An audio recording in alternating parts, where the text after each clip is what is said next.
सबसे पहली बात तो अर्जुन मुंडा जी को यह समझना पड़ेगा कि ये किसान ही आम जनमानस हैं। आप किसानों को आम जनमानस नहीं मानते, इस देश का मूल नहीं मानते।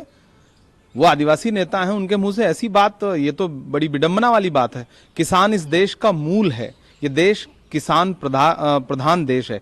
ऐसे में 700 जवानों की, किसानों की जान लेने के बाद भी सरकार ये कह रही है कि हम देख रहे हैं, हम देखेंगे।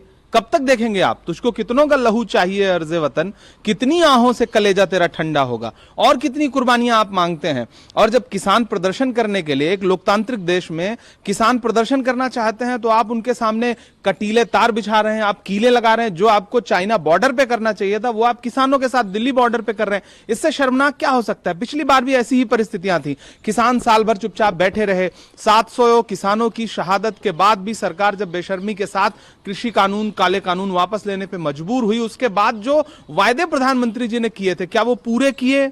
नहीं किए। उनका कहीं कोई जिक्र पार्लियामेंट में, बजट में कहीं कोई जिक्र नहीं है। अब ऐसे में आप चाहते हैं कि किसान चुप होकर के बैठे रहे? किसान अगर प्रदर्शन कर रहे हैं, अपनी मांग रख रहे हैं, तो ये सरकार क्या सिर्फ धनवानों की बात सुनेगी, सिर्फ उद्योगपतियों की बात सुनेगी? किसानों की क्यों नहीं सुनेगी?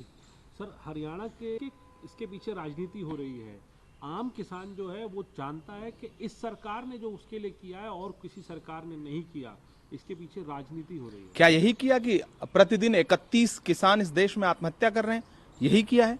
प्रतिदिन सरकारी आंकड़ा है कि 31 किसान, 31 किसान डेली आत्महत्या करने को मजबूर हैं। यही किया है सरकार ने। 700 किसान सिंगू बॉर्डर पर, बाकी जगहों पे शहीद हो गए प्रदर्शन करते हुए। यही किया है सरकार ने। दरअसल सरकार ने किसानों के साथ राजनीति किया है। चंद उद्योगपतियों को फायदा पहुंचाने के लिए सरकार ने इस देश के गरीबों के साथ, किसानों के साथ जो राजनीति किया है, अब किसान उस राजनीति को समझ गए हैं, इसलिए प्रदर्शन कर रहे हैं। तब मजबूर होकर के भाजपा कर रही है कि किसान राजनीति कर रहे हैं। अगर ये राजनीति है तो ऐसी स्वस्थ राजनीति देश भर में होनी चाहिए। मांग क्या है? क्या आप कुछ राज्यसभा सांसद हैं? चर्चा भी हुई जो है 10 साल की जो इकोनॉमी के ऊपर व्हाइट पेपर पिछली सरकार का आया और सरकार ने अपने भी 10 साल के काम गिनाए। कैसे देखते हैं? देखिए, हमारे तमाम सांसदों ने किसानों के लिए सदन में बात रखी। जो ये बजट था, वो बजट पूरी तरह से उद्योगपतियों का बजट था। कोरे वायदे थे, झूठ था, भाषणबाजी थी, चुनावी बजट था। उसमें भी किसानों को स्पेसिफिक उनको उद्देश्य बना करके कुछ भी ऐसा अनाउंस नहीं किया गया जिससे किसानों की पुरानी मांगें जो लगातार उन्होंने देश के सामने रखी थी, उसका हल होता हुआ दिखता। हमारी जो लगातार मांग है, एमएसपी की गारंटी है, सरकार क्यों नहीं देना चाहती? सबसे महत्वपूर्ण बात यह है, किसानों की आय दुगुनी करने का जो दावा था, उसका क्या हुआ?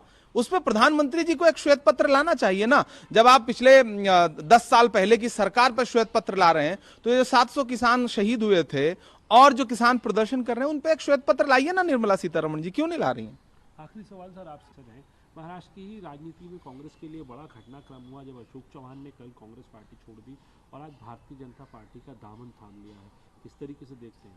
देखिए, मैं इसे नो डाउट, मेरा व्यक्तिगत उनसे अच्छे संबंध रहे हैं, मैं इसे एक व्यक्तिगत नुकसान भी मानता हूं। पार्टी का भी नुकसान है, इसमें कोई दो राय नहीं। लेकिन अशोक चौहान जी, उनके पिताजी, कांग्रेस की एक लंबी विरासत रही है।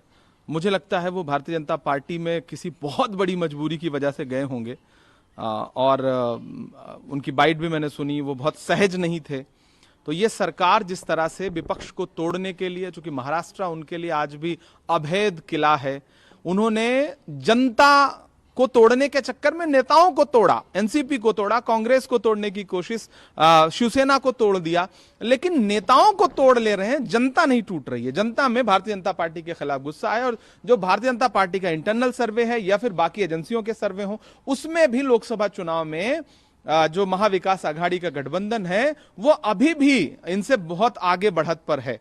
इसलिए ही इस तरह की राजनीति भारतीय जनता पार्टी कर रही है। मुझे पूरा यकीन है कि अशोक चौहान साहब बहुत मजबूर रहे होंगे, कुछ तो मजबूरियां रही होंगी, यूं कोई बेवफा नहीं होता। लेकिन एक नुकसान है, हमारे पुराने नेता थे, वो किस संदर्भ में गए, मेरी उनसे चूक। नमस्कार, मैं हूं मानक गुप्ता।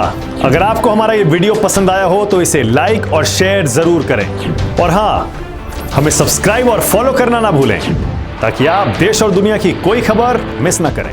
तो जुड़े रहिए हमारे साथ और देखते रहिए न्यूज़ 24।